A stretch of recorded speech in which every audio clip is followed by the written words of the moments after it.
Salut à tous et bienvenue dans l'antre pour une nouvelle vidéo de présentation, de réplique. On va partir un petit peu vers la montagne de l'Autriche, vers une réplique vraiment pas très chère du Ster Haug A2 DVL de chez ASG. Allez, c'est parti.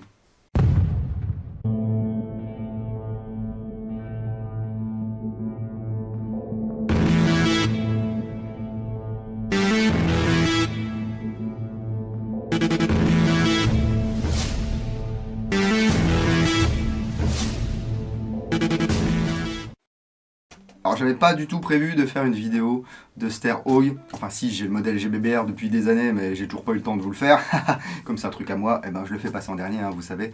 Mais Perrone a sorti il y a peu, vous le savez, des petits ETU pour P90 et pour Ster Haug.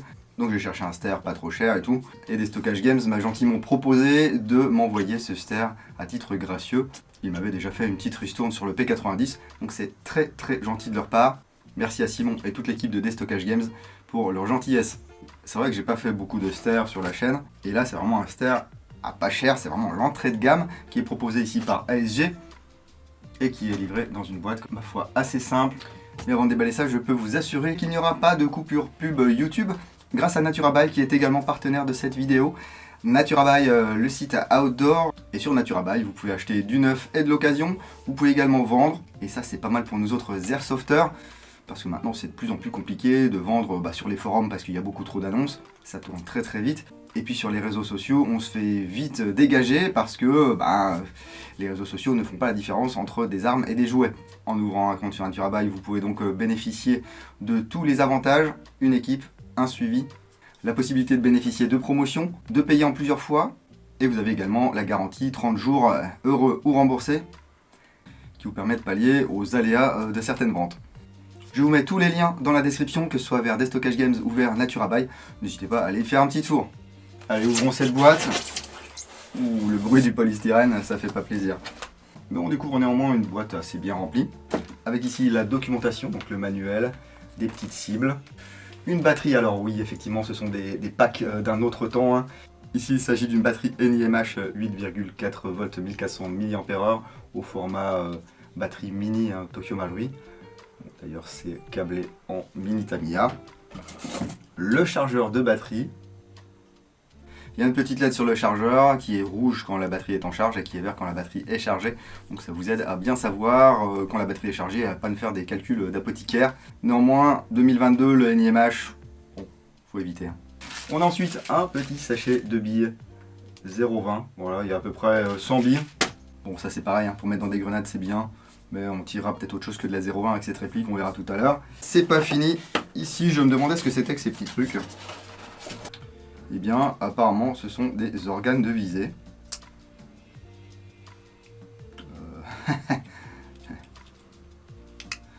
Voilà, alors, ils sont dépliables et tout.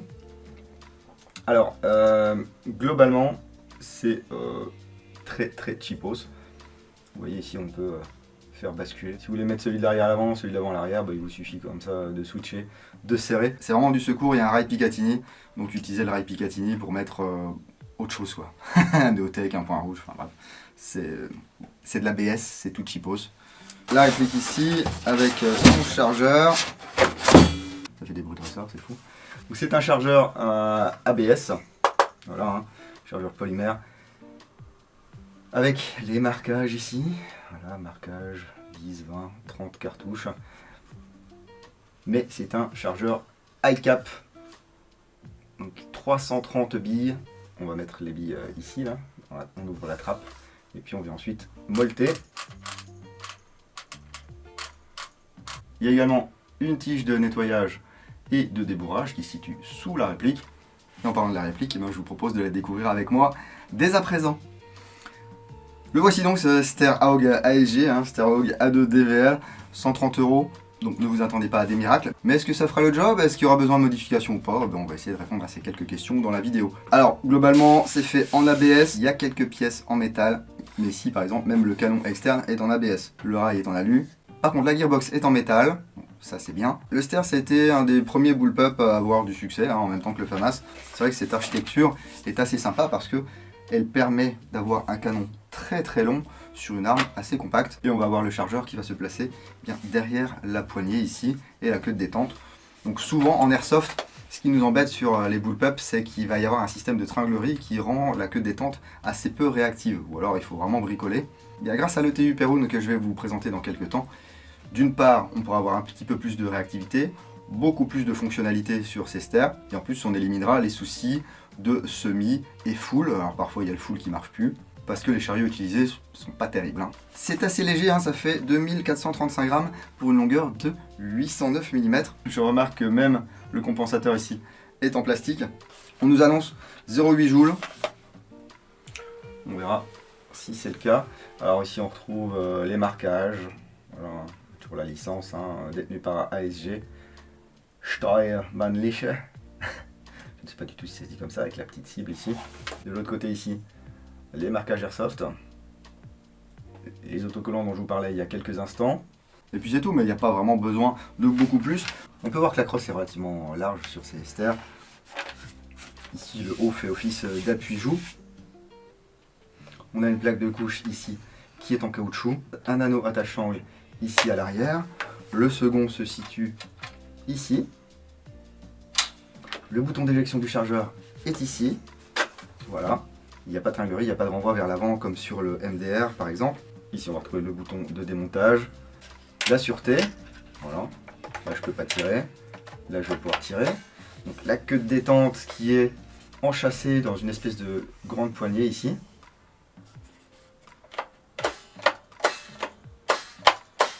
Vous entendez, ça fait vraiment des bruits de ressort. La trappe d'éjection ici. De l'autre côté on a un caoutchouc.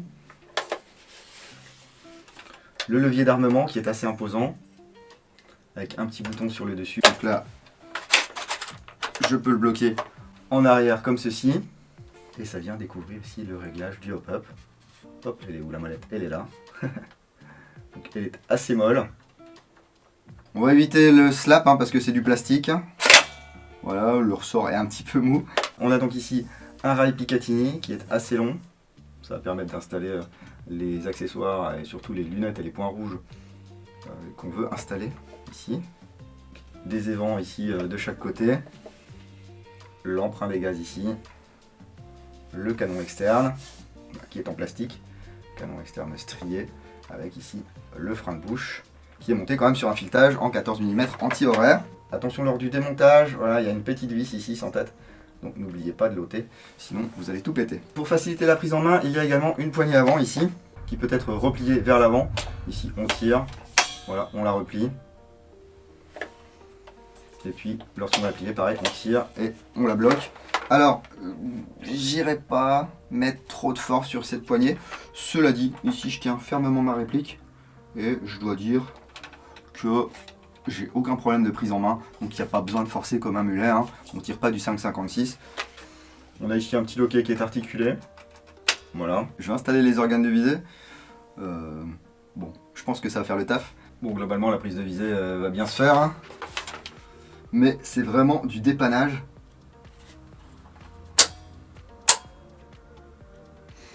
Ouais. Au cas où vous ayez peur de manquer de piles, vous pouvez mettre ici par exemple un point rouge et puis garder ça en secours. Bon, perso, je pense que je m'en servirai pas. Allez, on va lui mettre une batterie. Ici, c'est une 7V 4, 1500 mAh. Normalement, on enlève ici la plaque. Il faut des ongles, voilà. Donc, vous voyez, ici, la prise mini Tamiya, le porte-fusible. On devine peut-être un petit peu la gearbox, voilà. Et puis le compartiment à batterie est ici. On va venir ici la mettre comme ça. Voilà, alors j'espère que ça va tirer. On verra, à mon avis ça va faire des bruits de ressort et tout. On est sur du cheap les gars. Ok, donc il n'y a pas de sélecteur semi ou full. Il y a juste la sûreté ici. Je vois le point blanc, je suis en sûreté. Il y a un point rouge ici, je peux tirer. Petite impulsion.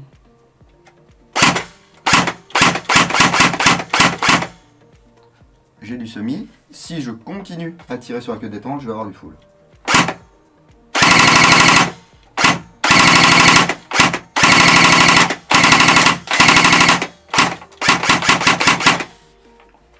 mou du genou. Il n'y a pas non plus une mécanique de déglingo, on verra ça lorsqu'on installera le MOSFET Perun. Mais ça va tirer des billes. Est-ce que ça va les tirer fort? Est-ce que ça va les tirer droit? Je vous propose de me suivre au Chrony et sur cible pour découvrir ça.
Déjà, si ça vous dérange pas, c'est bien. Sinon, il doit exister des mid-cap. Hein. On a effectivement un poil moins de 0,8 joules, donc l'étiquette est correcte. Je suppose qu'ils n'ont pas voulu mettre des ressorts trop puissants pour pas tout péter. C'est peut-être aussi une requête pour la France, ou je sais pas. Le fait est qu'en sortie de boîte, vous allez pouvoir aller jouer n'importe où avec cette réplique, que ce soit en semi ou en full. Au niveau de la cadence de tir, c'est correct, mais sans plus. On a quoi, 12-13 bisecondes, c'est largement assez. Par contre, effectivement, la réactivité est pas top. On a un ressort assez péchu, il y a de la course, etc. Donc il faut s'y faire. Bon, après, on n'est pas là non plus pour tirer 30 bisecondes en semi. Hein. Déjà rien qu'en rajoutant un petit pré-cocking là-dessus, ça pourrait donner un petit peu plus de réactivité. Le hop-up fait bien son boulot. Alors la molette est un petit peu molle, on sait jamais trop voilà, si ça bouge pas. J'ai pas l'impression moi qu'elle ait bougé pendant mes tests de tir. Je suis resté à la 0,20. La 0,25 il serait allé, mais là on perd vraiment beaucoup en vitesse. Tout dépend des distances auxquelles vous allez engager. Si vous engagez à 25-30 mètres, vous pouvez mettre de la 0,25, même de la 0,28 hein, sur cette réplique, il n'y a pas de problème. Elle va tirer relativement droit, mais assez lentement. Là, à la 0,20 déjà, vous voyez, à 45 mètres, voilà, on a une trajectoire qui monte comme ça, assez rapidement, et qui redescend. Voilà, on a une vraie cloche. On n'a pas une trajectoire assez plane.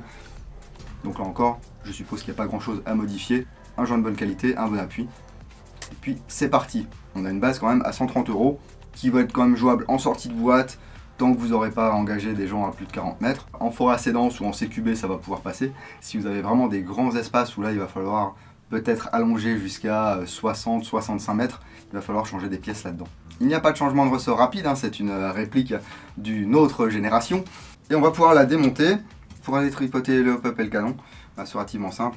Ici, on a un bouton, j'appuie dessus, dans ce sens-là, voilà. Et regardez, on accède ici au bloc hop-up.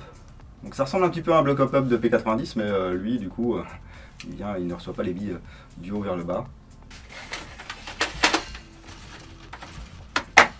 Hop, ici, c'est verrouillé et on peut retourner jouer. Vous l'avez compris, on n'est pas sur du high-end, c'est vraiment de l'entrée de gamme si vous voulez un ster, pas trop cher, soit parce qu'il vous plaît, soit pour pouvoir le modifier un petit peu pour en faire une bête de course. Et bien ça vous fait une base de ster à 130 €. Mais il faut accepter d'avoir du plastique même sur le canon externe. Ça plie un petit peu, est-ce que ça va résister à une chute? Bon bah ça, si vous avez acheté ce ster et que vous avez eu des problèmes avec ou que vous en êtes content ou quoi que ce soit, n'hésitez pas à commenter cette vidéo, ça fait toujours plaisir et ça aide la communauté. En tout cas, merci encore à Destockage Games pour m'avoir envoyé cette réplique gracieusement afin que je puisse y monter mon Perun. J'avais pas prévu de faire une vidéo, mais j'ai la réplique, pourquoi pas la présenter. En plus, vous me dites toujours, ouais, tu présentes beaucoup de choses chères et tout. Ce qui n'est pas vrai, mais bon, voilà, il faut suivre un petit peu la chaîne. Ça s'adresse vraiment aux gens qui veulent un ster sans trop dépenser. Je me permets de remercier également à nouveau Naturabuy qui me permet de monétiser cette vidéo. Et je remercie également tous les gens qui se servent de tous les liens partenaires qui sont dans la description, ainsi que le lien Tipeee. Ça m'aide vraiment beaucoup. Si vous avez aimé cette vidéo, n'hésitez pas à mettre une grosse calotte de ces morts au pouce vers le haut ou un petit coup de latte au pouce vers le bas si vous n'avez pas aimé cette vidéo. Si ce n'est pas encore fait, abonnez-vous, c'est gratuit. Vous pouvez même activer les notifications si vous voulez en louper le moins possible. Mais le meilleur moyen de ne rien louper, c'est de me suivre sur la page Facebook, sur Instagram, sur Twitch et bien sûr sur www.l'entredudingo.com où vous retrouverez un de ces quatre, la review complète de ce Sterhaug. Continuez à prendre soin de vous, si vous allez en jeu le week-end prochain, n'oubliez pas, jouez sérieusement mais sans vous prendre au sérieux et moi je vous dis à bientôt dans l'Entre du Dingo. Bis.